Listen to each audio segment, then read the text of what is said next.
Who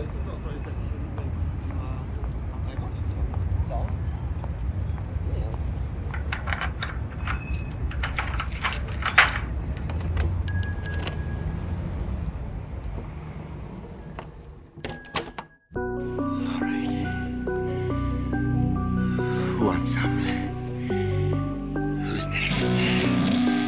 Huh? How about it? Who wants some? I am the devil, and I am here to do the devil's work. We all go a little mad sometimes.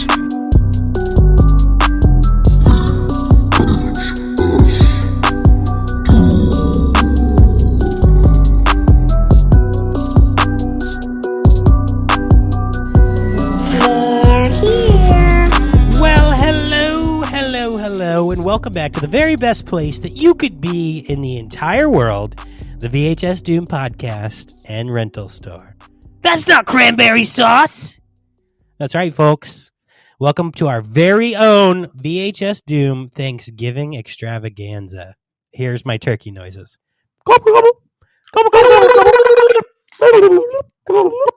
I could be like the turkey from Thanksgiving. I'ma kill you, bitch.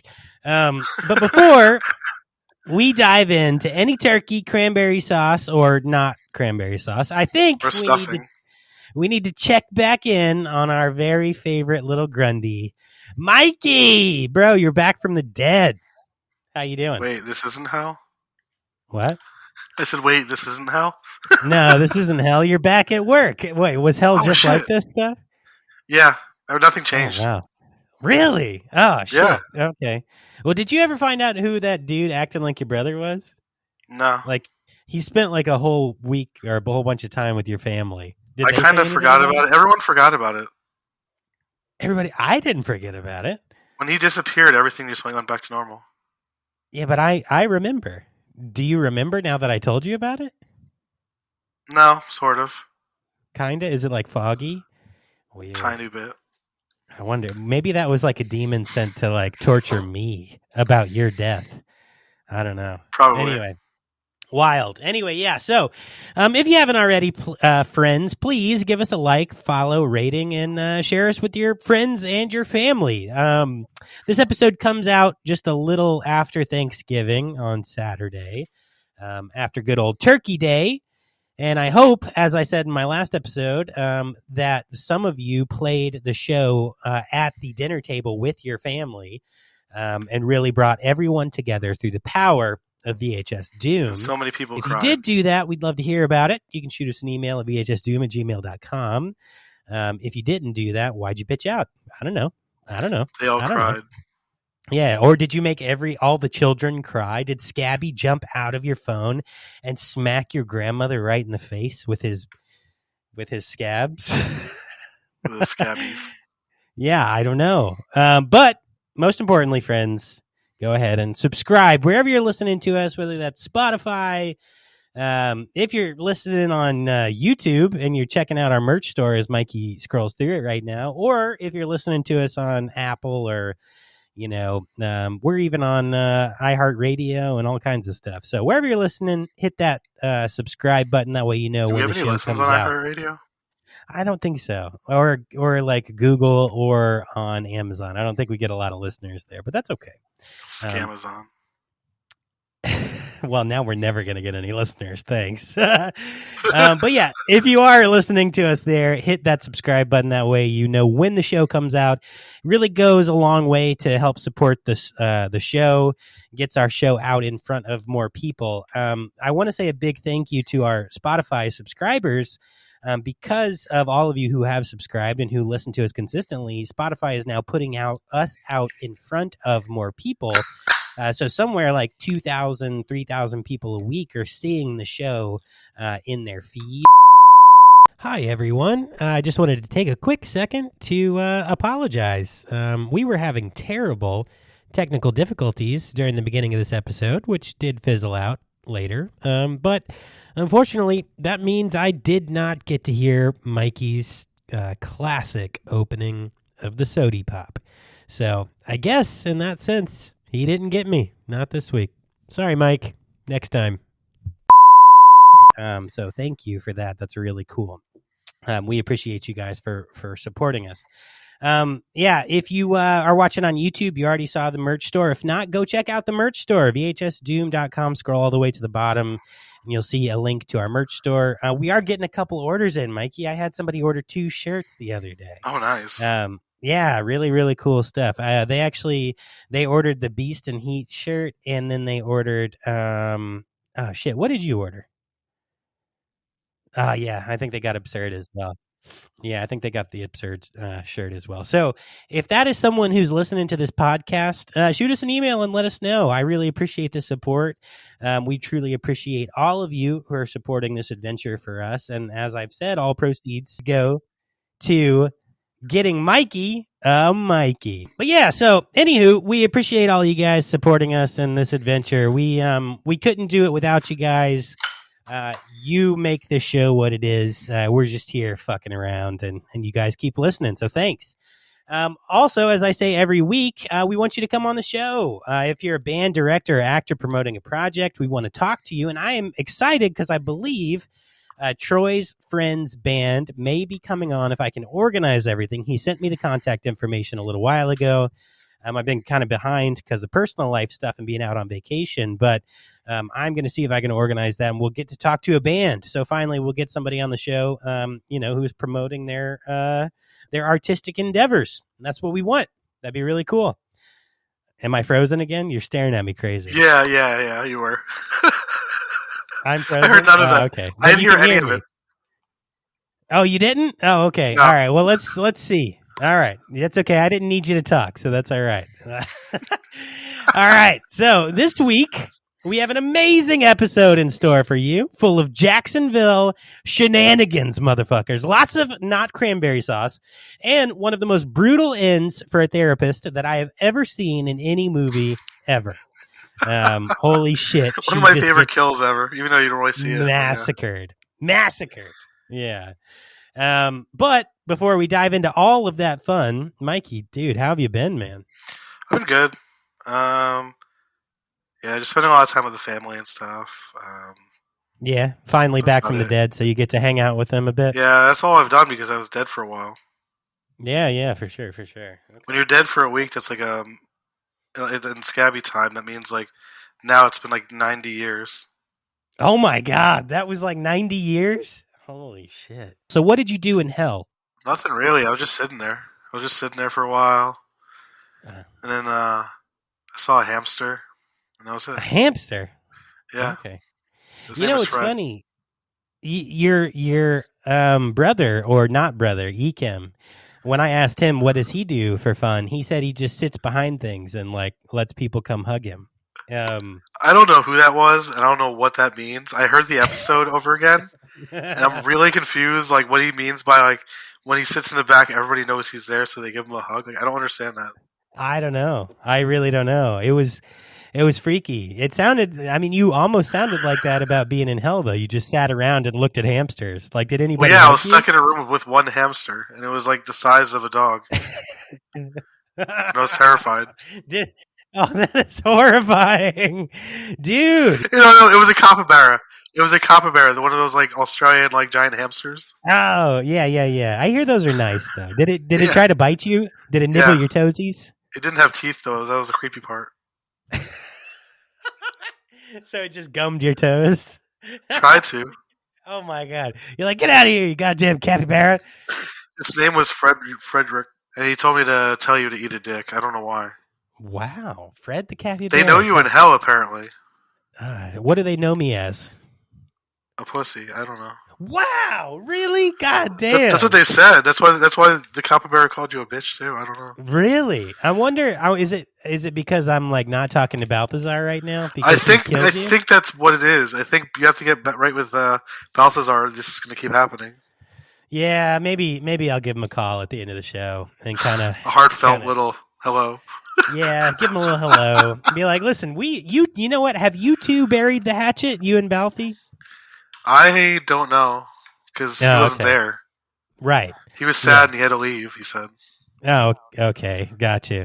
He's in Seattle right now, I think.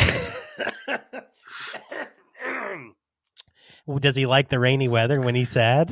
Yeah, that's why he went there. Maybe he's working with Amazon or something to create more evil plans. I don't know. Okay, That's why it sucks so much. Gotcha. Yeah, I don't know. Maybe. Okay, well, that's cool. I learned a fact this week about hamsters. Actually, did you know that many hamsters hibernate? No. Yeah, so I was seeing all these reactions on like TikTok and stuff about people were like, That's funny. "Holy fuck, I buried my hibernating hamster. It was definitely not dead. I know it." I'm like, "Oh Jesus no. Christ. Wow. Fucking murderers. Wild." Anyway. That's funny. Well, it's not funny. It's sad, but funny. It's fucked up, but yeah, it's kind of wild.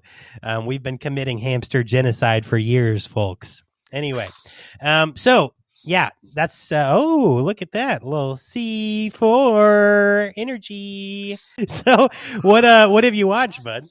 So Demons from 1985 by Lamberto Bava, produced by Dario Argento. It also stars Michael Soavi, the one who did Stage Fright, and Blade in the Dark, the director. He's in it too. It's written by the same guys who work with Fulci.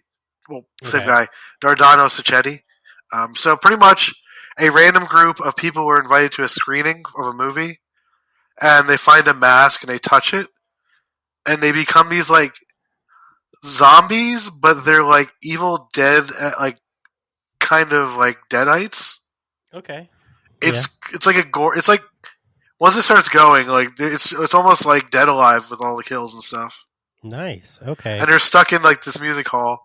But yeah, it's really good. It's one of my favorites. I got a poster of it when we went to Monster Mania Con back in the day. Yeah, I think you gave me this on DVD as well. Yeah, I did.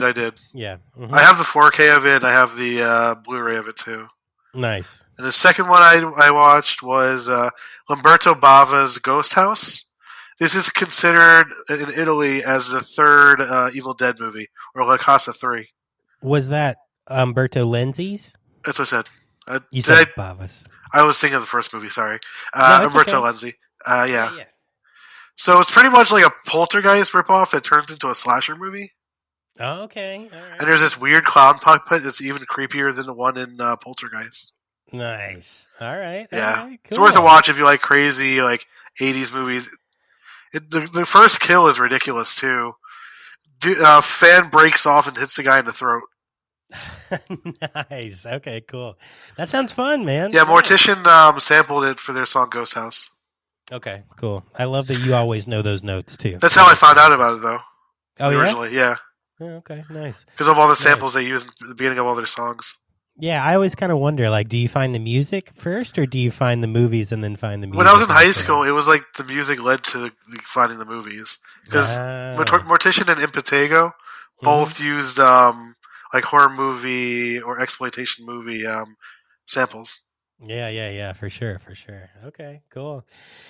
Nice, man. Well, that's awesome. I'm glad you've had a good week back. I'm glad you got to meet a nice capybara friend in hell. What was his name again? Frederick the 17th. Frederick the 17th, capybara. Okay. And yeah, that's cool.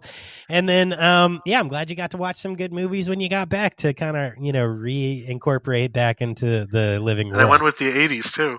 Now, I will say I'm glad that we bought that ridiculous insurance policy. The store has been rebuilt, but when you came out of hell, that was like the biggest burp I've ever heard in my entire life, and the store was destroyed. It was like in shambles everywhere. Yes, he did that. I don't know why he did that like that.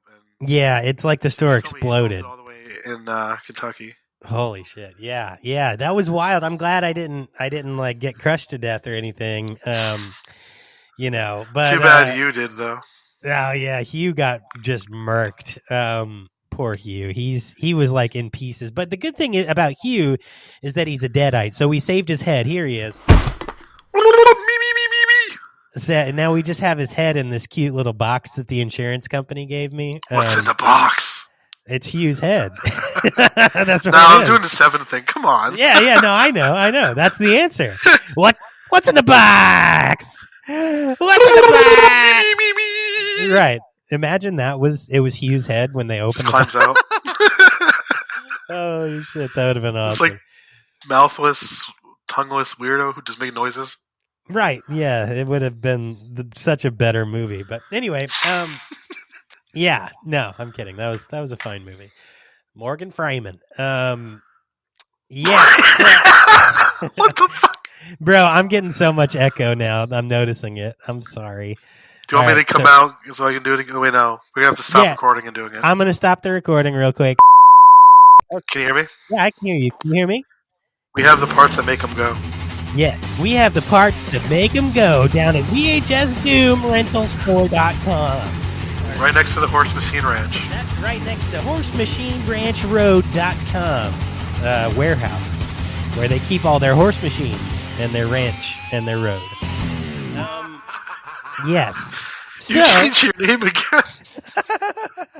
Yeah, so now I'm a goddamn turkey ass bitch, but that's okay. And you're beef Stroganoff. Hello, beef Stroganoff. Glad to have you back. It's much better than Ekim. Ekim Tutim, I think he said his name was. I don't know. I think it was Tutim. Or Totem. I don't know. And I think his middle name was Dot or something like that. I don't know. It was rotten.com. Rotten.com. Right. All right. So how have I been this week? Well, Dylan. Yes. I've been. How have you been? I've been all right. I've been sick. If you can't hear it, I'm fucking sick. So we, traveled. I talked about last week how we went to California.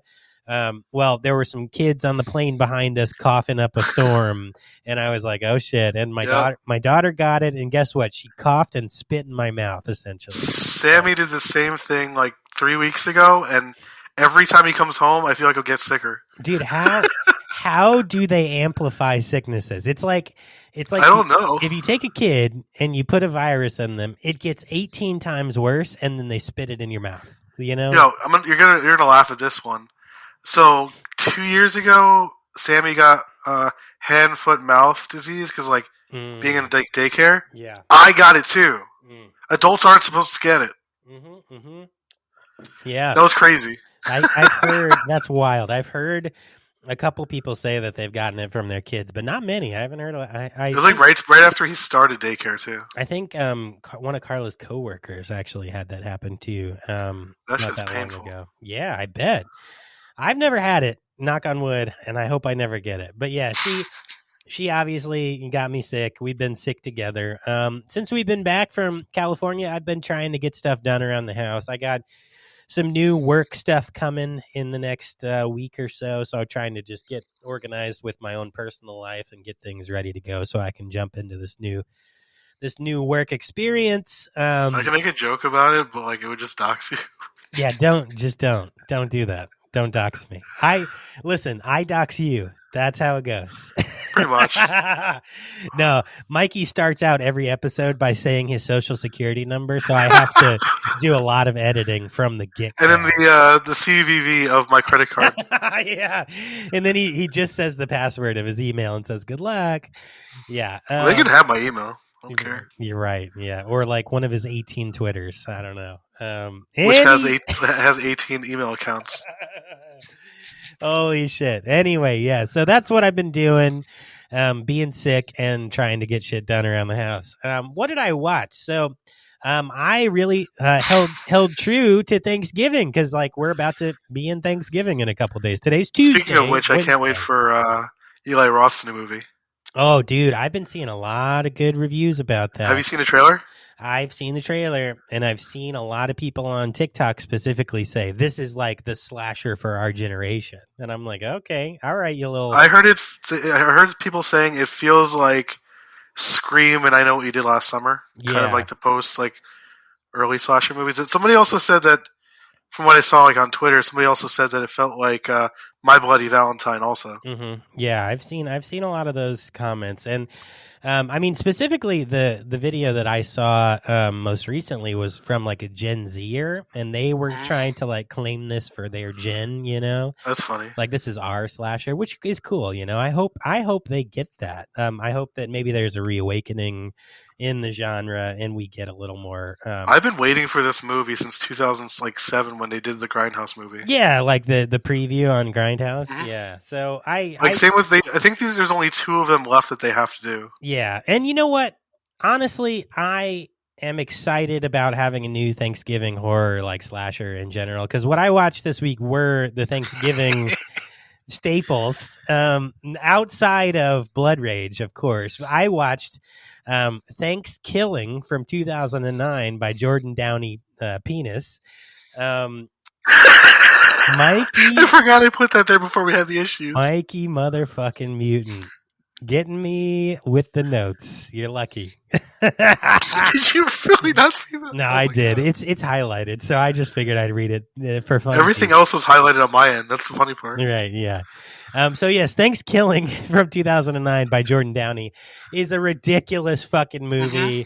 It is like maybe the lowest budget, worst. I think I have the box set in this room. It might be the worst movie I've ever watched in my entire life when it comes to the criteria of movies. I watched them on Thanksgiving last year. Holy I watched shit. Blood Rage and then those. I don't know how they got away with making like, how many are there? 3? Is that right? There's 2, but there's the second one's called the third one. Oh, right. Yeah. So the second one is called 3 because why the fuck not? Exactly. So, yeah. Essentially, this killer turkey comes back every 505. Sorry, I'm sick still, and that was funny as hell. It's all right. This killer turkey comes back every 505 years. So essentially, he's coming back for the first time in 2009. And he's there to kill off the whites. He was put, a curse put in place by Native American. And they just do a horrible job of everything in that film. So tons of fun-ish. It's fun if you like bad movies. If you're watching on YouTube, if you want to watch a movie that just makes you go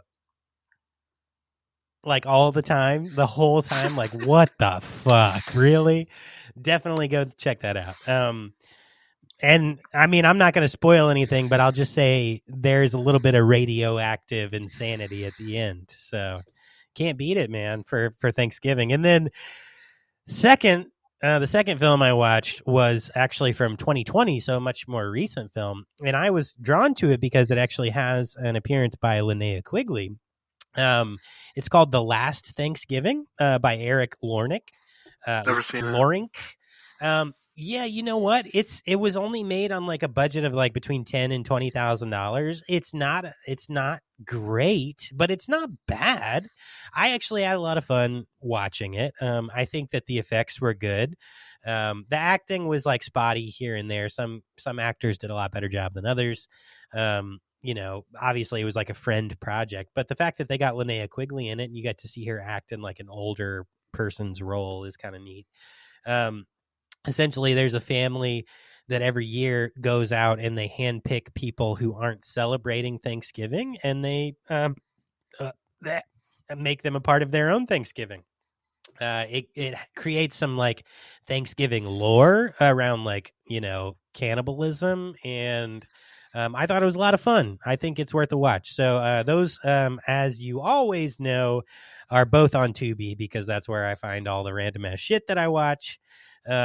So go check them out on Tubi. Thanksgiving from 2009 and The Last Thanksgiving from 2020. And then hopefully, honestly, I'm going to say outside of, I think Blood Rage is like the best Thanksgiving movie ever of all time. That's my, you gotta see Home Sweet Home also. That one's crazy. My dad would say it would be like Planes, Trains, and Automobiles, but I'm going to say Blood Rage, as far as I love that movie so much, though. I do too. It's a really good movie. Those aren't pillows. One of my favorite comedies. Yeah, it's a really good one. But I'm going to say Blood Rage is my favorite. So hopefully, Eli Roth, he has a big, spot to fill if he can get his Thanksgiving movie as like the Thanksgiving horror. That'd be pretty cool. So I got to check that out. That's it, friends. All right, let's get you checked back in. So last week, we sent you home with just a treasure trove, as we always do. We sent you home with From a Whisper to a Scream. From My pockets. Your pockets? What happened? Gabby took my pockets. He took your pockets? He took everything. I don't know what that means. But okay. So we sent you home with From a Whisper to a Scream from 1987 by Jeff Burr. We sent you home with The Strangeness from 1985 by David Michael Hillman. Blood Splattered Bride from 1972 by Vincente Aranda. Black Magic Rites from 1973 by Renato Poselli. And lastly, for the kids, we sent you home with Kids. Stop fucking doing that, god damn it. You and Ekim. We didn't send them home with Kids. What did we send them home with? I didn't change it. Oh, I guess it was still there. I left it as Kids. Shit. Yeah. Then I don't remember what we actually sent them home with. Holy fuck. What was it? James? It was. That was the week before that. Oh, then what we sent them home with? I think, was it Chicken Run? Oh, yeah, Chicken Run. Yeah. It was okay. Chicken Run. I knew it was a chicken movie. I almost said Chicken Little. I just had a feeling that you kept changing it to Kids over and over and over. No, I wasn't here for that. Not sending their kids home with Kids. Like, it's not happening. We just can't. I can't do that. These poor children. Poor children. It's also not cranberry sauce. What? It's not cranberry sauce. Yeah, so how does everything look this week? What is this? What? Wait. Is it in the cases? Who are you? What? Why do you look like me? Oh, it's Ekim! He's back! Oh, God, they're fighting. Oh, they're gonna... Do you want the gun again, Mikey? Why is my therapist in half? What? Holy shit. What? Is it your evil twin? Oh, my God, he's got a machete. Wait, whoa! You're both wearing the same thing. He took my joint. He took your what? My joint. Oh, is he smoking it himself? I'm laughing.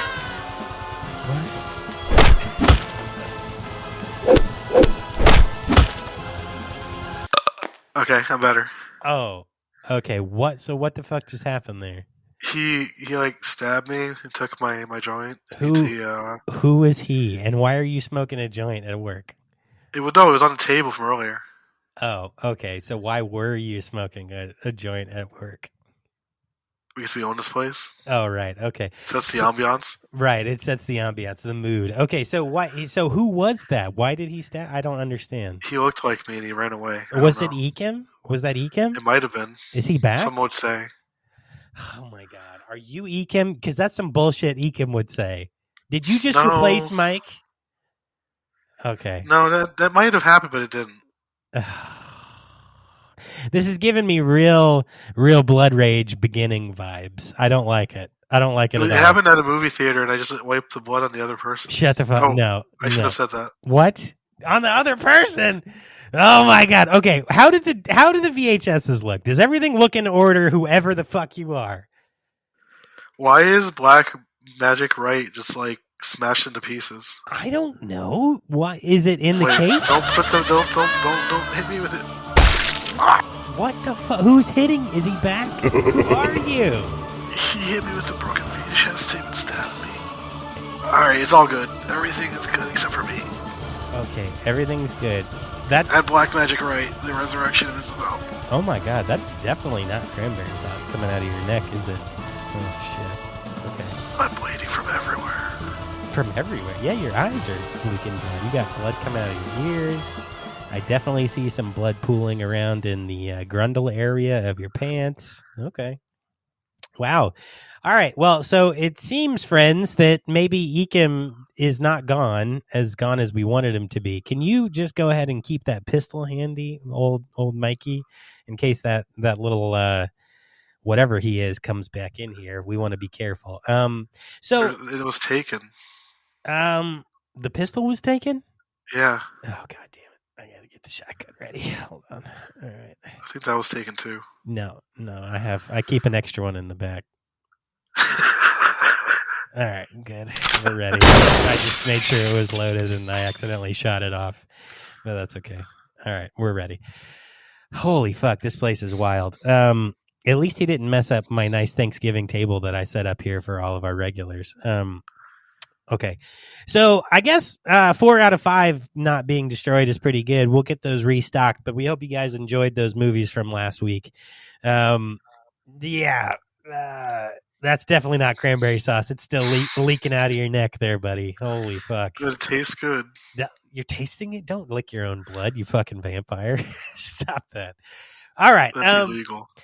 All right, everybody. So this week we do, as I said, have the Thanksgiving table laid out. We have a nice 21. Actually, take that back. I actually found out we have 8 subscribers on iTunes plus 21 on Spotify. So we're at 29 subscribers. So we set 29 places out, including 2 for me and Mikey. And then Balthy's not invited this year, and Scabby just shows up if you want. So I just get a plate for him on the side. But we got a nice big ass table here. So find a chair, grab a plate, load up. We got a little buffet over there, on the side of the room here. Unbuckle your pants and then pull them down. Oh, what? Hold on. Sorry, that was like one step too far. We'll talk about that later. Let's give thanks for this dope ass rental store that we are all and the Scabbyverse so fond of, that sits right in the middle, kind of to the side in the Scabbyverse, next to all of the other fun destinations like the Dab of Death podcast that you can check out. All right, Mikey, putting you on the spot. What's something that you are thankful for this year? I guess friends and family. Okay. Honestly.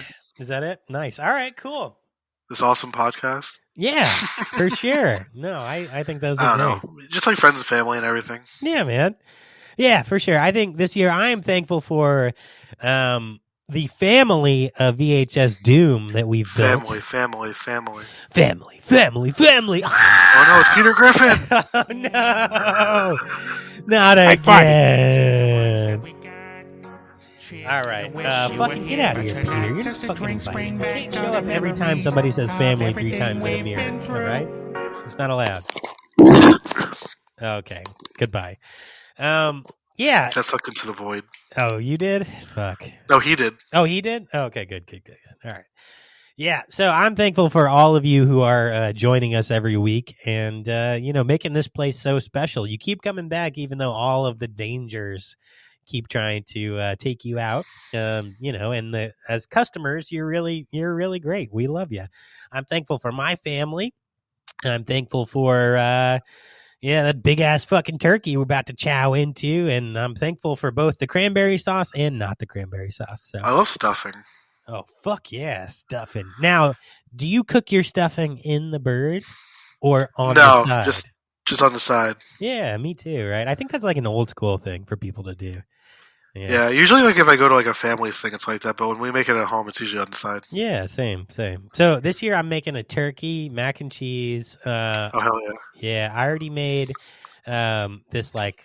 All right, it's like a family recipe. This is hilarious. Family? It's called... Family? Shut the fuck up! Don't do it again! Why are you like that? I'm going to mute. Yeah, no, you're fine. Don't mute, because I'm going to tell you the name of this food. It's called burp salad. I swear on my life. I know we burp on this show like all the fucking time. It's essentially a broccoli cauliflower salad with like cheddar and bacon, and it's like a kind of a sweet kind of deal. It's weird, but it's good. I like it. I make it every year. But when you open the container, kind of smells like you just ripped a little burp. It is. It's really good.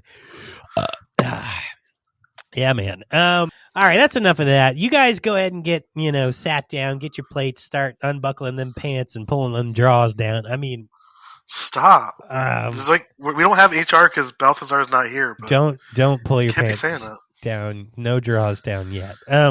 Everyone dig Sit in on the floor. Everyone gets 50 in here. Get swifty. All right. I'm going to press play this week. Last week, we actually didn't even press play because I was so depressed. We just jumped right into the episode, but I'm going to make sure we play a little trailer this week for you guys. So, all right, sit down. Let's go. Here we go.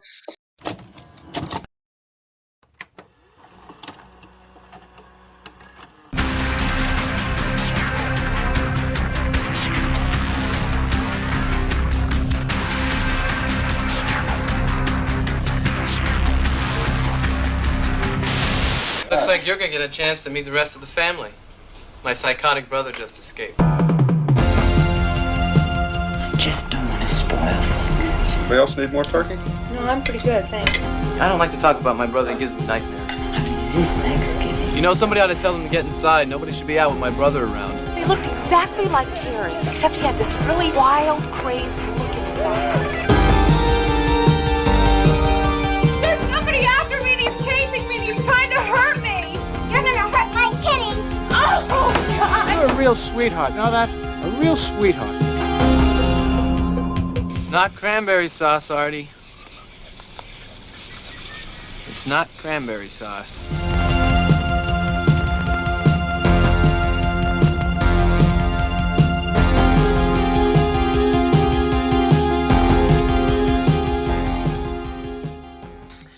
All right, wonderful. Everybody sat down enjoying their food. Mikey, it's your turn, buddy. You go ahead and read that back of the box for me.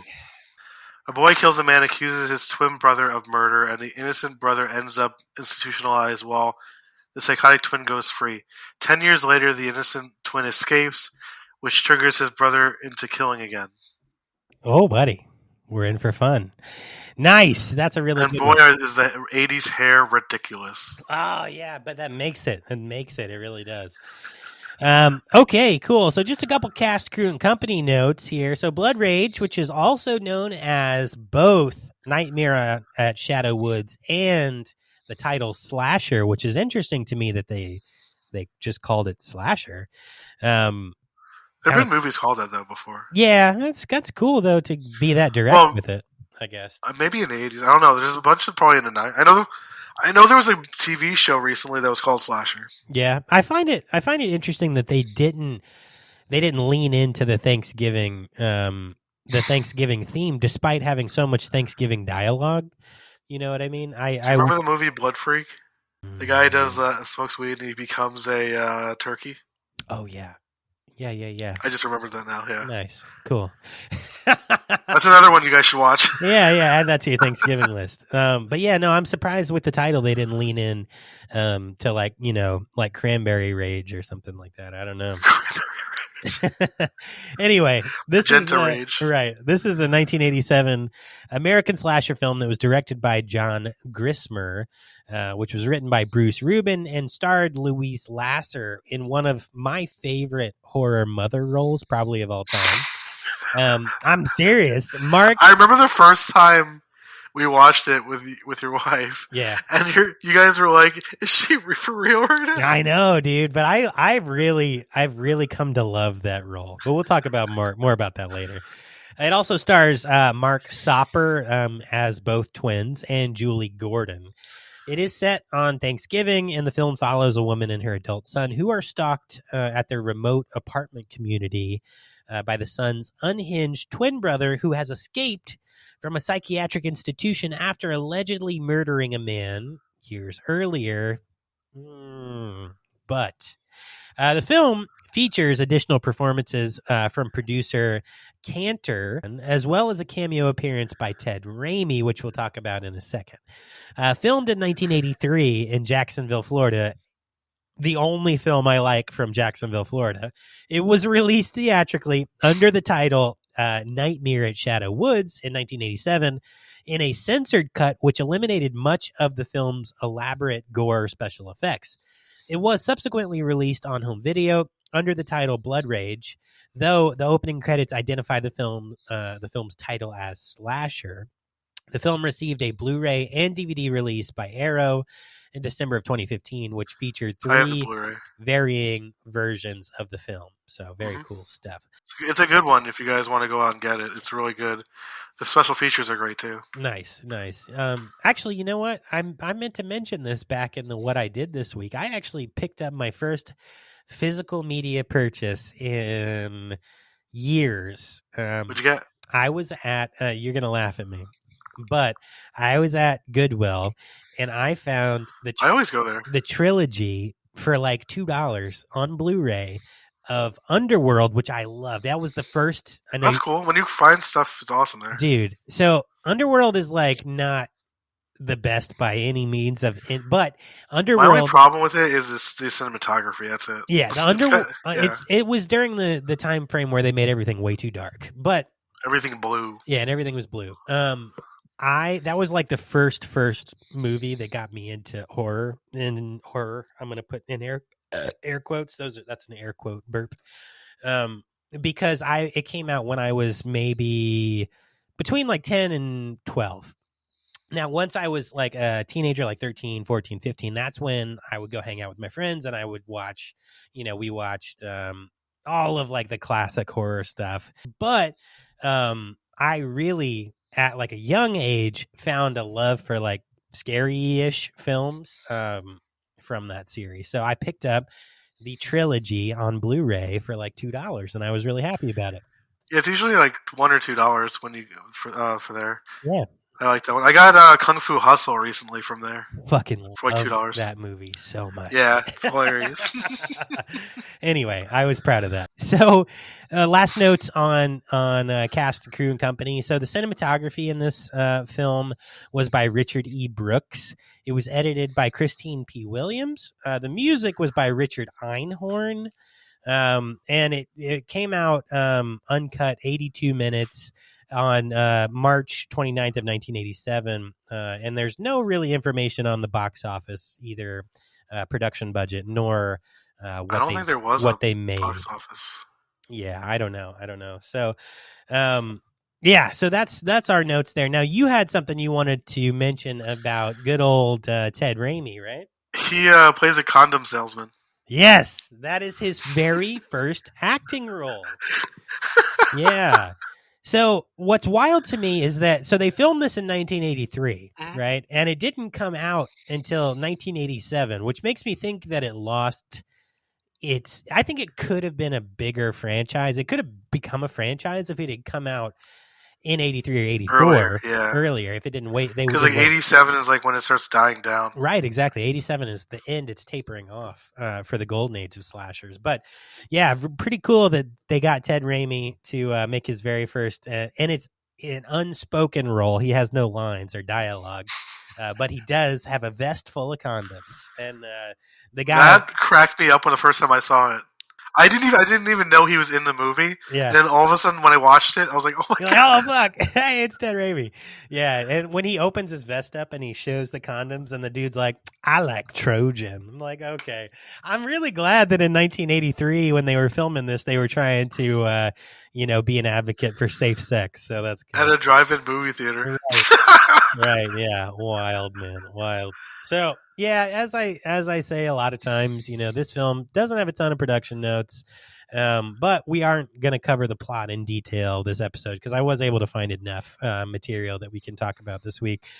So we're just going to talk about some of our favorite points this week. We're not going to go like Mikey and me split up because we have almost the exact same list. So we're just going to discuss each of these points. So I'll read out the point and then we can, if Mikey has some notes to talk about, we'll discuss it and then we'll move forward. So, all right. So I do have one. Oh yeah. Go ahead. If you have one you want to start with. It's weird how like he like has a girlfriend and then just doesn't. And then like, he like weirdly starts hitting on the other girl and then like his girlfriend just like doesn't care anymore. That's a very weird relationship bit. Yeah. So like, they kind of explain it a little bit later on, like they've both gone off to college and they don't really see each other. But at the same time, if you have a girlfriend, like, and you go over to the other girl's house and you're putting your arm around her and like, they're just like, it's really fucking weird.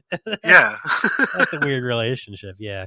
So some of the notes I put in, I kind of tried to put them by chronological order throughout the movie. So in the beginning, the twins are sleeping in the back of the car when their mom's like getting frisky in the front, which is creepy. That was awkward. And that's part of the whole like Freudian feel, right? But yeah. So the twins are one is wearing a red and white shirt and the other one's wearing a blue and white shirt. They look identical except for the colors, right? And it's bullshit because when they get out of the car, they climb out to go away while their mom's doing the hanky panky. The twin in the blue shirt finds the axe in the back of the truck. Or it's more like a hatchet.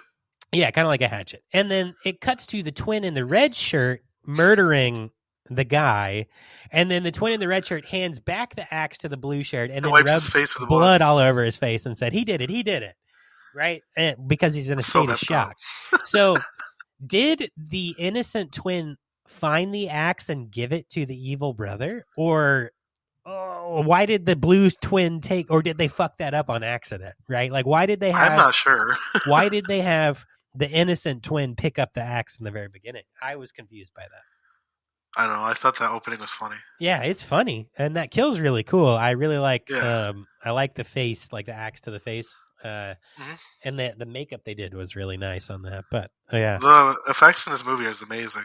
They really are. They really for such are. like how like, I mean, it's a good movie, but like how bad it is. Yeah, no, that like it's not. It's good and bad, man. It's good and bad. So I think it's not Citizen Kane. No, it's definitely not a Citizen Kane. But I think for me, I'm torn, right? Because I personally think that like the performance from the mother is like amazing, but then some of the acting from like the side characters is terrible, like terrible. And so it's like up and down. It's so up and down. The effects are amazing. And then like the setting is garbage, you know? So like, yeah, what can you do? But I will say, speaking of setting, that this is the only film that I like that was totally filmed outside of some drive-in sequences in Jacksonville, Florida. It's the most Florida movie. Dude, Jacksonville, if we have any listeners from Jacksonville, I apologize for what I'm about to say, but you live in an absolute fucking shithole. the last time that I was in Jacksonville. So my wife's father lives outside of Jacksonville in like Orangeburg or something, or Middleburg, something like that. But we drove through Jacksonville, and there was literally, I shit you not, a woman on the side of the road giving away kittens next to a sign that was nailed to a tree that said "one cemetery plot for sale" in the cemetery that was sitting behind this woman. Like they were trying to hawk their dad or mom's cemetery plot for a little bit of cash. I felt like so weird driving through that place. What the fuck? Yeah, I'm telling you, Jacksonville really freaked me out, man. Anyway. Yeah, so if you wanna go see where this film was made, Jacksonville, it was like the Cedarwood Apartments or something like that. I found out the original place, and if you watch the film at the very end, they give thanks to the actual apartment community at the end, but it's no longer in existence, so it was kind of hard to find. But anyway, okay. So next, I said the mental hospital employee smoking grass on someone's back porch randomly. I love that. Like he just stops looking for the insane person and he sits down to light up a fucking joint. He's just like, oh yeah, I'm going to get high while I'm working. Yeah, you know what? This is a lot of stress and I need to de-stress real quick. So I'm gonna toke up and then I'm going to go find this dangerous killer. I'm going to fight off a killer who cuts my boss in half. When they open the door and he had the gun in his hand and he just puts the gun at the guy's face, he's like, there you are. Like, holy fuck, bro. How dangerous can you be? Oh, my God. So you put in a note here. It looks like, obviously, the therapist. Yeah, because like that effect and like how funny it was. Oh, just obviously how good the therapist was. That effect was amazing. I did love the fact that why is she moving after? You can kind of see her moving her head a little bit, right? Yeah, after she's cut in half, like that was fucking hilarious. That's such a good effect, though. And the fact that they have her, I think they have her in 3 parts. It's like her legs and then her torso and then like her upper. And the legs are still moving. Yeah. It's fucking weird. They did a couple effects like that. So the next one I wrote down was the boyfriend's hand on the floor. So they obviously had like the palm of the hand up to like this, and then they had someone's hand through the floor moving their fingers like that. I didn't even notice that. Yeah, if you go back and look at it real close, you can see the fingers of the hand moving kind of like that, which would never happen on an actual decapitated hand, but they had a lot of that in this movie. Yeah, they obviously put someone's fingers through like the floor and kind of moved it like that, which is kind of a cute. I'll call it cute. I thought it was a fun effect. I would like to make that for sure. Honestly, after I watched Thanksgiving, I was like, fuck, we just need to make our movie. Anybody can do it. Holy shit. The next note I've bought so many of those kind of slashers, honestly. Dude, yeah, for sure. I mean, why not? Watch Lloyd Kaufman's like make your damn movie, and just do it. I put the next note, the cut to the cheek when the couple is on the diving board. I thought that was a really small but effective effect. Yes, he decapitates. Yeah, he decapitates the guy, but when he turns to slash at the woman and you just see a little nick go across her face, I thought that was cool. It kind of showed the timing and precision of their effects work, which was cool. All right. Next, the rich boyfriend's head hanging outside of the door. When that woman asks, "Why are you out there, silly?" Like, did you not see the cord wrapped around his head or his face like that? How it's just the head. It was ridiculous. That's not convincing at all, but hilarious. It makes for hilarity. I love that effect, though. That was really cool. I also said I love the machete. It's a great and simple weapon. I'm glad that they used it. I think machete. I think that was a good choice. And I mean, I also like that they did incorporate a couple other things that were like Thanksgiving related into the film. It's not cranberry sauce. That's definitely not cranberry sauce, is it? Okay, one of the funniest scenes is when the mother is eating food out of the fridge, like the leftovers, and she's like crying, and then like she does that whole monologue. Bro, I forgot all about that. Yeah, you just see her sitting there. She has green beans and she has like turkey, and she's just like eating off the floor, like out of the containers, the Tupperware. Ridiculous. I love when that. you and Carla first saw it, oh my god, you guys were laughing so hard. Dude, so like funny. Mike, what are you showing me? So funny. And then I said that Mark Soper he killed it playing those two different parts because it was really believable. He was like one of the best actors in the movie. Yeah, between him and the mother, Louise Lasser, they carried it as far as performances go. Okay. I did not love this line. It did make me laugh, though. But when the little girl doesn't let Karen in because earlier, oh my god, it's so funny. Todd told her not to let anyone in, and she says, "No, you'll hurt my kitty." It's like, she's like being like really mean, right? She's like being super mean. Like, no, I'm not letting you in, which is good. Like, she saved her own life for sure. But Todd did almost get Karen killed. So, what was that? Oh no, he's back. Oh fuck! God damn it! Hold on. He set me on fire. No, it's okay. I got him. You're on fire now. Too bad. Oh shit! I just shot out the fucking window. I was set on fire for a second. That's okay. Here, I'll put you out. Let's see. No, I already did it. Oh, you did? You put yourself out? All right. That's why I'm wearing a hoodie now. Oh, okay. Yeah, I shot that. He's gone. The body's gone. He's gone again. What the fuck? I'm wearing his hoodie. Why are you? What? Who are you? Oh no, I'm Mike. Oh. All right. Okay. All right. Okay. Or I could be Trike. Or it could be Ekim. You never know. Fuck off. God damn it. Okay. Any final notes? Oh, you know what? I do have one last one. This one really got me. So this is where like the performance really, again, I feel like a great performance from Louise Lasser because her total disconnect throughout the whole film from her child, essentially, but also her reaction to thinking that she killed Todd at the end was wild. That was like, okay, you killed your evil son, but it doesn't matter to you. I have the good one now. Right, but it's not the one you thought. Isn't that what she says? Kind of. She said it's just us now. It's just us. That's what it was. Okay. Right, it's just you and me. But I watched this at like 3 a.m. the other day. No, it's okay. Yeah, I watched it pretty late too. But she still thinks the good son is Terry, which is not the case. So when she hears... Which is wild, honestly. Yeah, when she hears, well, I'm Todd, but I am good, it still doesn't matter to her. Or maybe it did, and she was... I don't know. We'll talk about that more later. Yeah, that scene was weird when she was like half like fainted and like she's talking to the killer. Oh, wild. And honestly, her conversation with the operator was wild. That was a wild scene. Holy fuck. That's one of my favorite scenes in any what is happening? Like, that was such a good performance. So dramatic. Yeah. Cool. All right. Well, And the boyfriend dying was crazy. Oh, that was good. Yeah, that was a good scene. But when she found him and he fell over and she's like kissing him and hugging him, like, oh my God. Like, obviously, we know that the mental instability on your kids comes from your side of the family for sure. Holy shit. So, all right, let's get into a couple notes here on production. Really, there's not a lot available. So we're going to do a couple things a little bit different this week. So we're going to talk about the limited amount of production notes that I was able to find.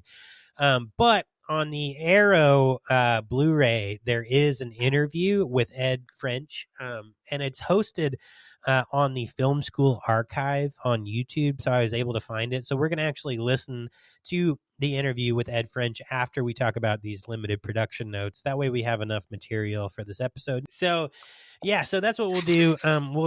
I thought the interview was really cool, so we'll have that for you guys to listen to for a little while, and then we'll move on. So, some production notes that I was able to find for filming of Blood Rage, which took place in 1983 in Jacksonville, Florida. Their producer, Marianne Cantor, had secured a large number of local film investors, apparently.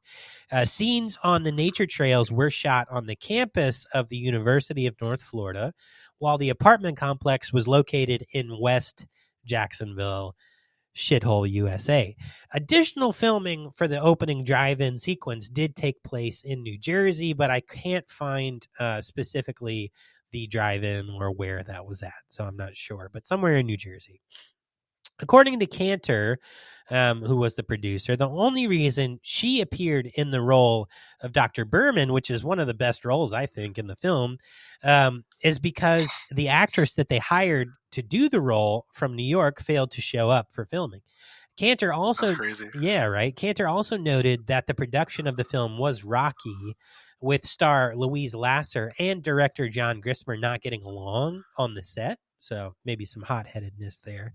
According to Cantor, Grissmer quit during the middle of the shoot, though she was able to get him to agree to return, which may be why it took so long to come to fruition at the end. Maybe editing was a bit hard based on the relationship that they had there with that film. The film's working title was apparently Complex.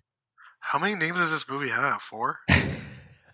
Yes, so the working title was Complex. And it was Slasher. Then Complex. It was retitled to Slasher by Grissmer, and then it was apparently released as Nightmare at Shadow Woods, and then finally they landed on Blood Rage for the wide release. So 4 different. That should have been the title the whole time, honestly. Yeah, for sure. I mean, God, gotta love it. That's pretty wild. So, Jacksonville Massacre. They should have called it like Shithole Massacre. That'd just be all Florida, though. Booty Hole Massacre. Thanks, Ramit. I say that from time to time, like with different numbers attached to it. I know, yeah. So, unfortunately, like I said, production notes are really hard to find on this. So that's about the extent of what I could get. And again, I couldn't find the drive-in where they actually did film in New Jersey. So sorry, Jersey. That's all I got for you. So what we're gonna do? We're gonna head on over to YouTube really quick. I'm gonna load everything up. So whether you're listening on the podcast or you're watching on YouTube, you're gonna see this. We'll play. It's about 12 minutes and 50 seconds of interview with Ed French about the special effects and his personal history a little bit on Blood Rage. So.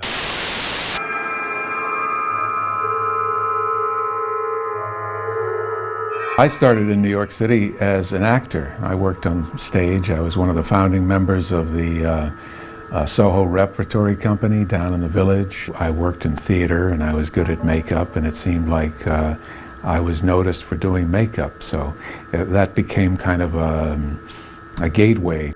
Really, the first break that I had in special makeup effects came as a result of just practicing things like sculpting masks, and I actually made some masks for Halloween Company. Went down to the newsstand on 71st and Broadway one day and picked up a copy of something called Fangoria magazine. I went through it and I saw people like Tom Savini and Dick Smith, I thought, you know, I think I could do this too. Why not? I started off actually answering an ad for a student film to see if I could do this, if I could get my feet wet.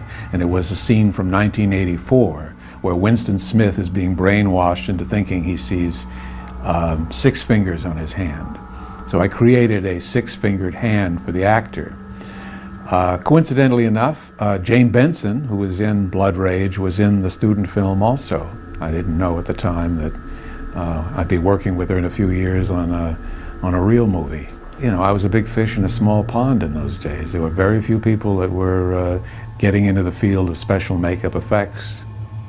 Looks like you two have had quite a party. I wouldn't drive anywhere if I were you. Oh, Bill. I'm not sure how Marianne Cantor found me, but she was the person that found me, and we had a meeting at my apartment, and I liked her. She has a great sense of humor. She was a very funny woman. Think Joan Rivers in some ways, and I saw the script, and the potential of the script to me was, up to that point, I'd done some horror movies and some gory movies, but I hadn't really done a full tilt, super gory slasher movie. I'd done some movies where I'd contributed the aftermath of some murders and special effects, but I really wanted to get in there and create something that, you know, had a real operatic sensibility, that was way over the top and extreme. Started in New York in my shop prepping it, but we had to go to Jacksonville, Florida at some point and set up a makeup lab down there. The thing that I was thinking at the time was that when I'd done a previous gory movie, we'd used dummies, or we'd done some my feeling was we hadn't used the actors enough. That's what's really horrifying, was these, you just see an axe go into a dummy or something. It's kind of lame. But in the opening scene at the drive-in, it's really that young actor with a really horrific wound across his face from a hatchet, and we rigged him up with all the blood we could pump out of it.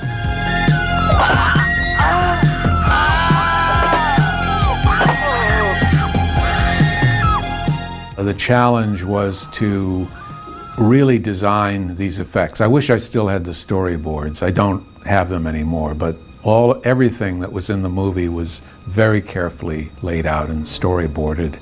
Each murder would be incredibly gory, but then there would be some way to top it with the next one. Well, look what the cat brought in.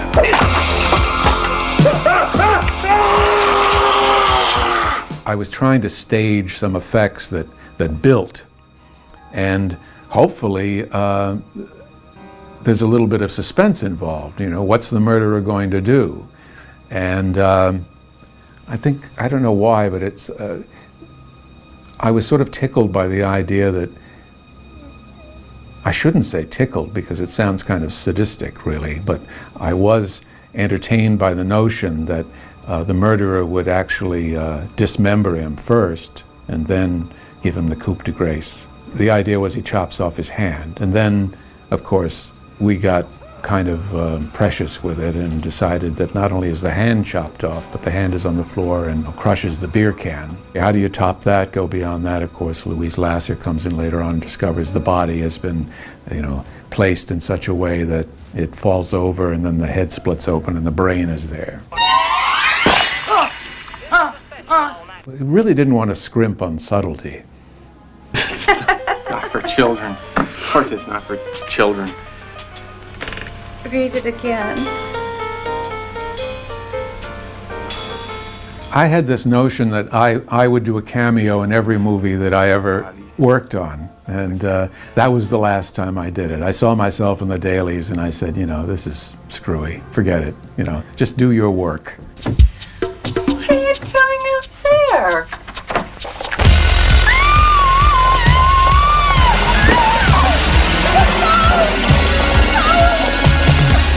Down in the complex where we were shooting in Jacksonville, Florida. One of the apartments down there became my makeup lab, and my assistant Bryant Tausek and me would work in there and prep for whatever we were going to shoot. Everything was done in camera, of course. I'm really sorry to disturb you, but That was another idea that I thought was interesting. Well, let's show him actually taking the machete out of her instead of killing her with it. Basically a false torso with her head coming through a chair. There was only one interesting on-camera thing that we did, and it was an old gag from The Exorcist. I wanted to get a shot of of just this quick shot where you see what seems to be the machete cutting the girl's face on camera, and that was an effect right out of The Exorcist, where the writing appears on the girl. They actually had a little false section of her face that you could pull away with a fishing line, so you see this cut appear. They're trying to make the effects a little different, give them a little different spin. When we killed Doug Weiser as Jackie, Mark began the take from an angle where he's plunging the machete toward Doug's gut, and then we cut to a reverse angle where you actually see the end of the machete come out of Jackie's back. This mechanical rig was created by my second assistant, Mike Maddy. Yes, he did. And I thought it was very effective. It's not on screen for very long, but it's kind of disturbing.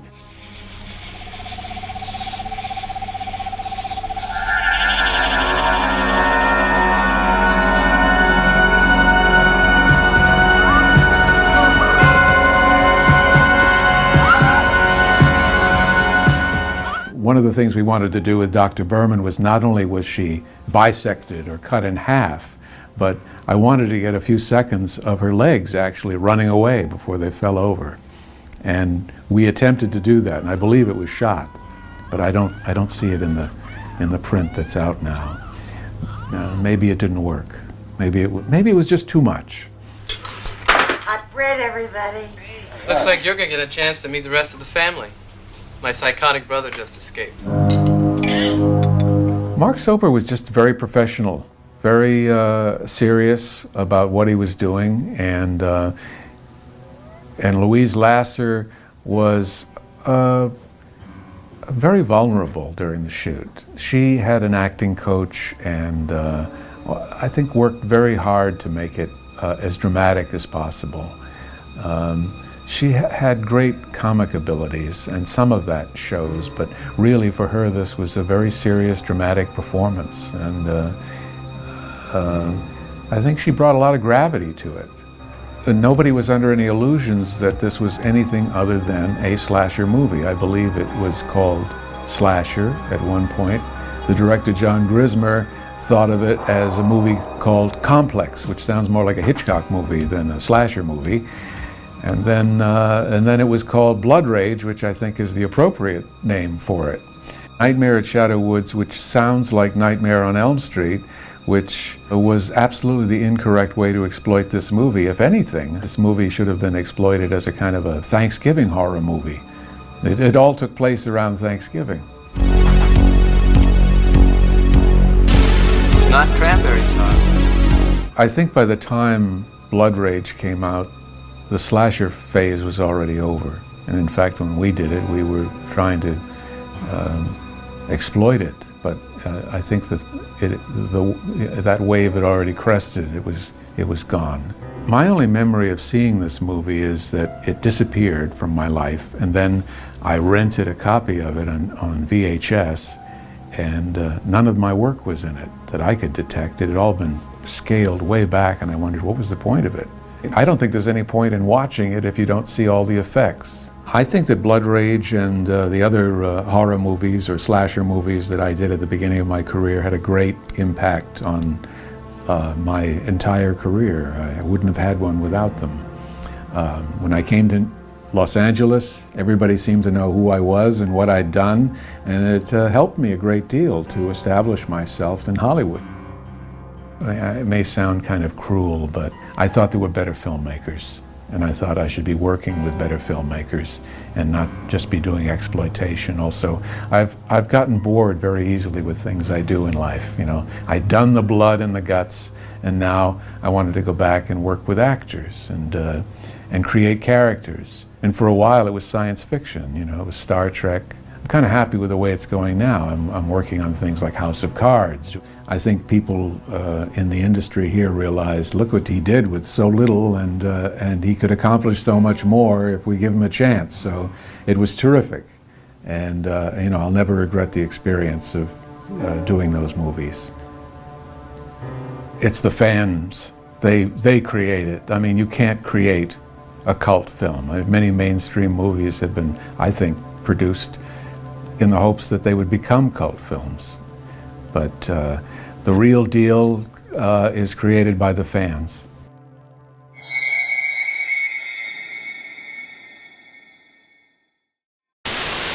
Ooh, we got something on Interact. We got 2 votes.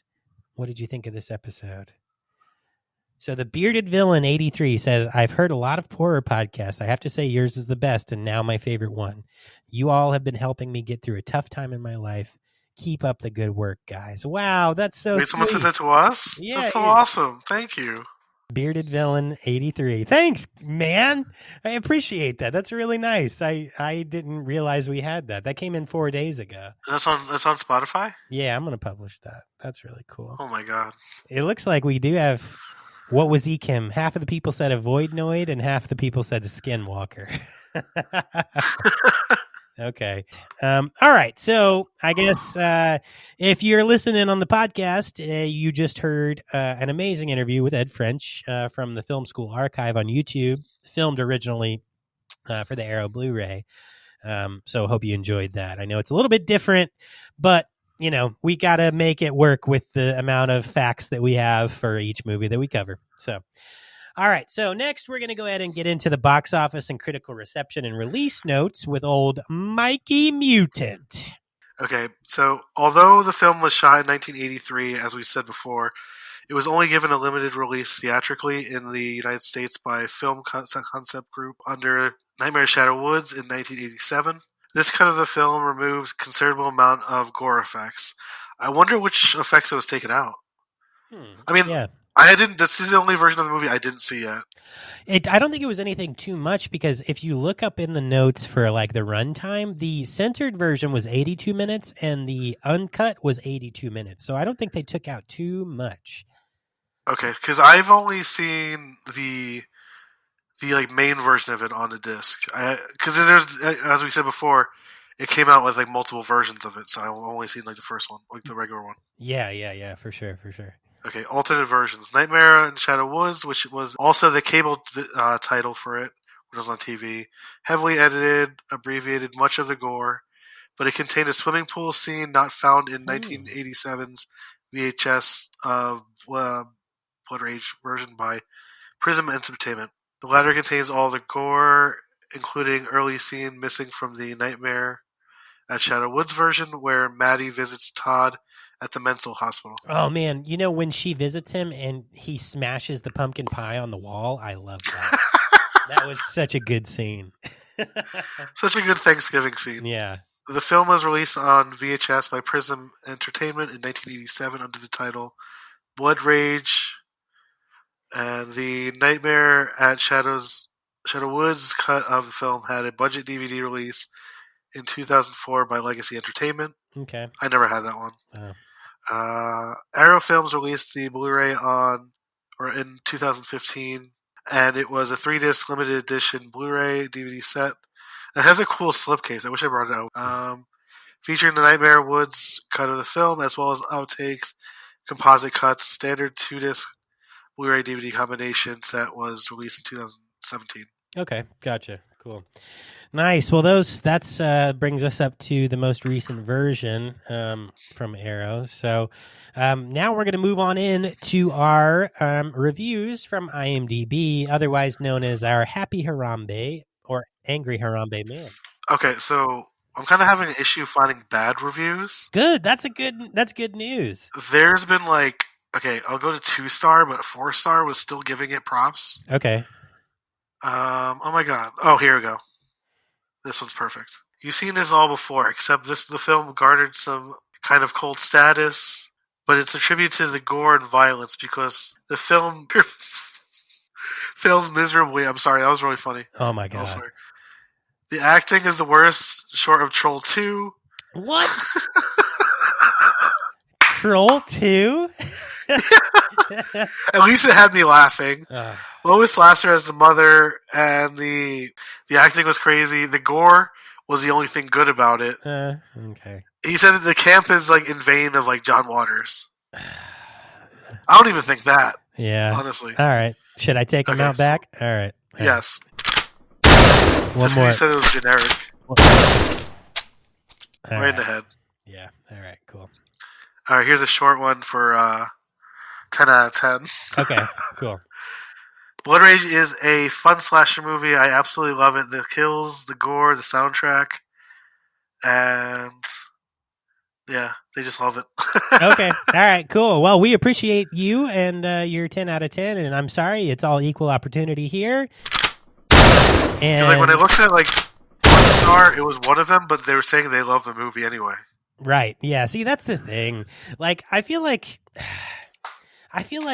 dude. Okay, go watch Thanksgiving and then come back and review this as a Thanksgiving movie. Come on. I love that movie. I know, right? It's like it's hard. It's hard for me to hate on bad movies because I love them for being bad, but I can see where some people take themselves seriously. But there are movies where it's like it's supposed to be good. Like I would say, like Oscar-worthy movies are usually bad. Yeah, and those are usually the unwatchable ones, in my opinion. Right. There's a scale, and I think that scale runs from Thanksgiving all the way up to because I love Citizen Troll 2. I love Troll 2, and because I love that director too, Claudio Fagrazzo. He did stuff with Bruno Mattei, which is even more like batshit insane and weird. Right. I really want. Okay, we need to think up a scale. Like, what is the worst movie ever made? Paranormal Activity, Ghost Dimensions. But that's your opinion, right? That's it was ass. It was really bad. Sure, but like I could arguably say the worst movie that I've ever watched in my entire life may be Thanksgiving. You know what I mean? Like, don't get me wrong, like it was fun, but even though it was fun, it was literally by all criteria that make a movie really. I walked out on that movie. Really bad. Well, okay. It's the only second movie I ever walked out on.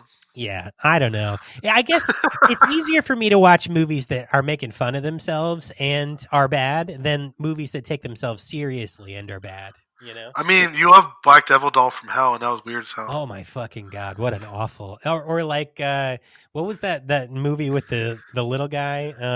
Holy shit! Sinful Dwarf. Sinful Dwarf. Severin put that one out of Blu-ray. Yeah. That was pretty bad. But shit, I mean, I sat through like fucking Theater of the Macabre. What is that? Blood-Sucking Freaks. Yeah, Blood-Sucking Freaks. So like, I don't know. That's a pretty bad movie too, but it's fun. It's hard. I don't know. 70s grindhouse movies are just funny to me. Yeah, I think it's easier to give tapes, like 1 out of 10 tapes. I would give Thanksgiving like 2 out of 10 broken VHSs, but I still like it. I'd give it about a 5. I still like it, you know? I don't know. That's hard. Anyway, whatever. Okay, so those were our reviews from IMDb. And unfortunately, like I said, not a lot more. There's not a lot of legacy notes. There's not a lot of, there's no video game. There's no fucking whatever. There are no comic books. So I wish. Yeah, I wrote out a review myself for this movie that I'm going to read to kind of close out the episode, and then Mikey will give his review as well. That's how we're going to end this episode. I thought that too. Okay. I thought I don't want to get to it because I want you to read. I want to read my review. Get out of here. So I'm going to read my review, and then Mikey will give his review. That'll close us out. That's how we're going to end this. Mine's a whole lot shorter, but I think it's going to be nice. Yeah, hopefully you guys like this. It's the first time I've ever written a review myself for a movie, and I love this movie, so I was happy to do it. So he wasn't going to Ebert it. All right, here we go. So despite this being my personal favorite, and I think a staple of Thanksgiving slashers, there are obviously not a ton of available resources on the background or production of this film.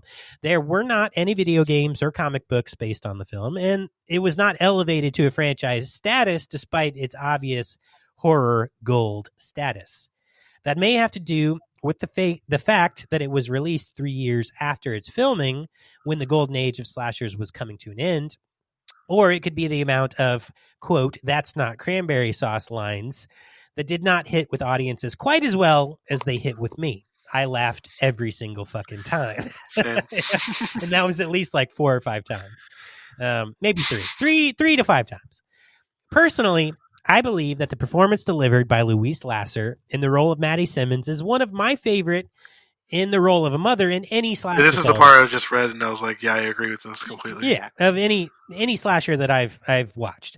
I would absolutely rank her performance in line with that of Betsy Palmer as Pamela Voorhees in the Friday the 13th original film. She brought a feeling of true maternal chaos to the part. She obviously did not mean to have the Freudian effect on her children that she did, but good God, when things started falling apart, she fell right in the pit with them. And even at the very end, when she has saved the day, she cannot come to terms with the fact that she had, one, been wrong for all of those years about which child had the problem, or two, she could just not forgive herself for killing her favorite child despite his obvious misdeeds. One or the other. I'm not sure. And that's for you to decide when you watch. Yes, the practical effects of the film are wonderful. And the best part. Yeah, the script is absolutely hilarious, even when it's not trying to be. But it is the performance of Lasser that takes this film and elevates it to a cult status for me personally. I will give this film a 10 out of 10 smash VHS tapes every year as I load it up while I gorge myself with turkey and maybe cranberry sauce, or maybe not. I know there's a lot of hype right now about Eli Roth's new Thanksgiving film, which I have not seen, but it will take a masterpiece to dethrone this little Jacksonville gem from the top of the Thanksgiving spot. And that's my review on Blood Rage. You're up. Okay. I love this movie a lot. I watch it every Thanksgiving pretty much, ever since I got the Blu-ray of it. Before that, I feel like I saw it on like a bootleg DVD, but I love this movie a lot. Nice. If you like over-the-top slasher movies that don't really make any sense, but it's just fun to watch, this is like one of them. Like, yes. Especially what we talked about earlier, when the therapist gets cut in half. Her still moving is like the funniest part of the movie, in my opinion. I think so, yeah. And I feel like Lasser, that's her name, right? Mm-hmm. Yeah, Lasser. She was like one of the best parts of the movie. Oh yeah, for sure. Like her and the son were like the best actors in the movie. Absolutely, they did a good job picking the actors. You know, the main actors of the film, for sure. But I love this movie a lot, and I think if you like ridiculous slasher movies, this will be for you. I'd give it an 8 out of 10. 8 out of 10. Like tapes. Okay, what could have brought it up to a 10 for you? More kills. I don't know. Okay, yeah, I think they did really high quality kills, but you're right, there were not a ton. Maybe in total it was it like 6? Is that right? I think so.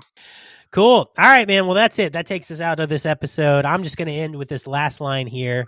Cranberry ass bitch pudding. That's it. There's one more thing. Harambean Revolution is among us. Harambean Revolution is among us. I said has begun. It has begun, Mikey said. Yes, I said. Who's the leader of this revolution? Is it Mikey Mutant?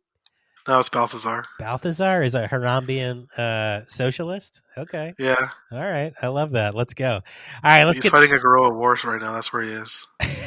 Guerrilla warfare.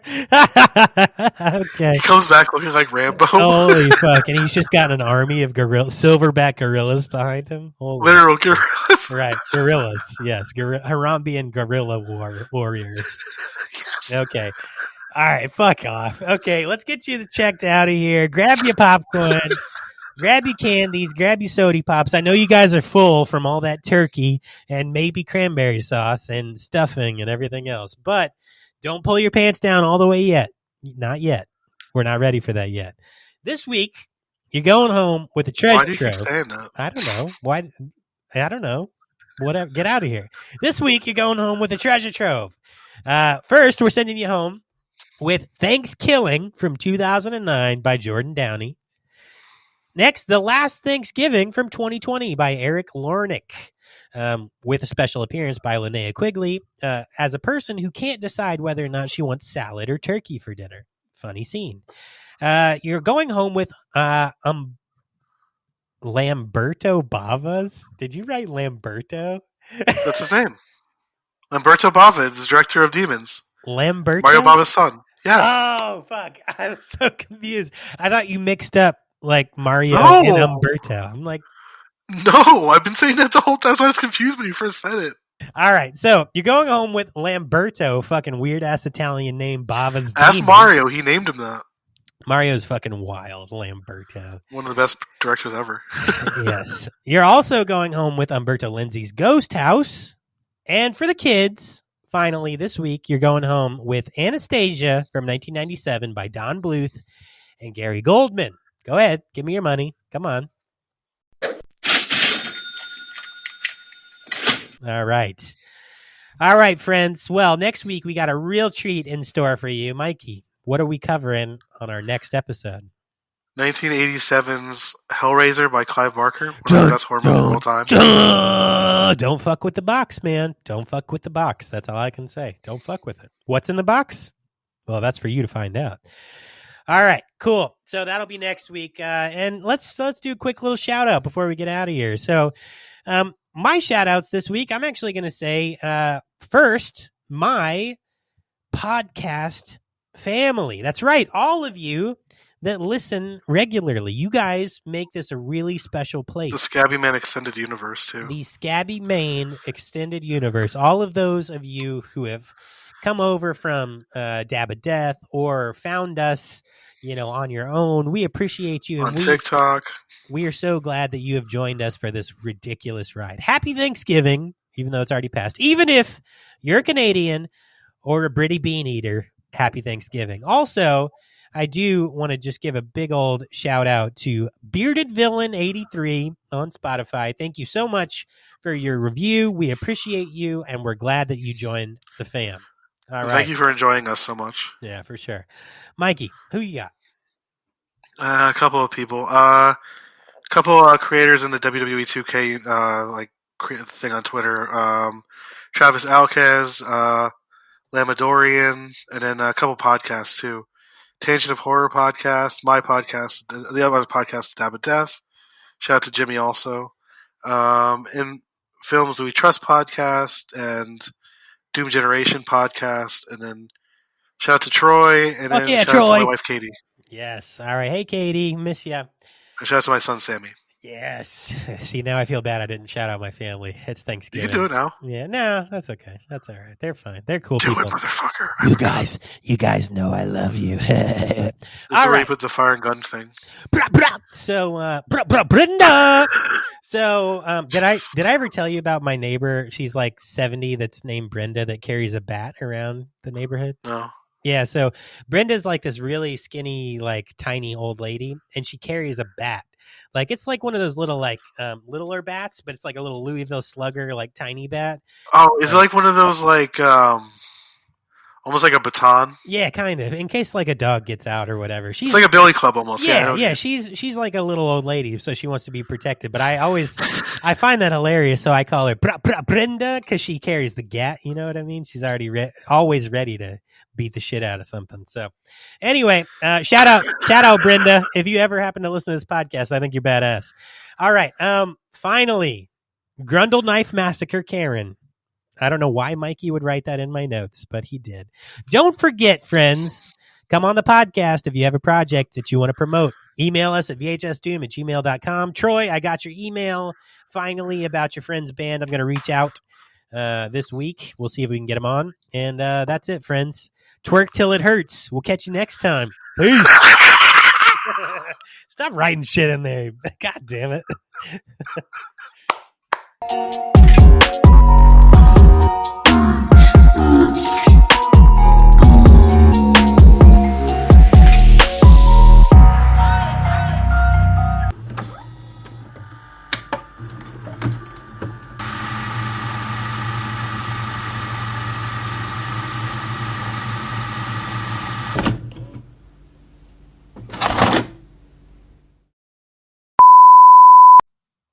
Oh, you didn't hear any of that I was saying?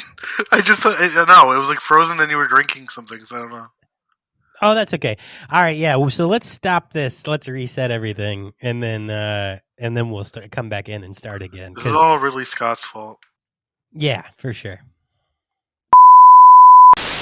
Umberto Bavas, Umberto Bavas, Umberto Bavas, Umberto Bavas, Umberto Bavas, Umberto Bavas, Umberto Bavas, Umberto Bavas, Umberto Bavas, Umberto Bavas,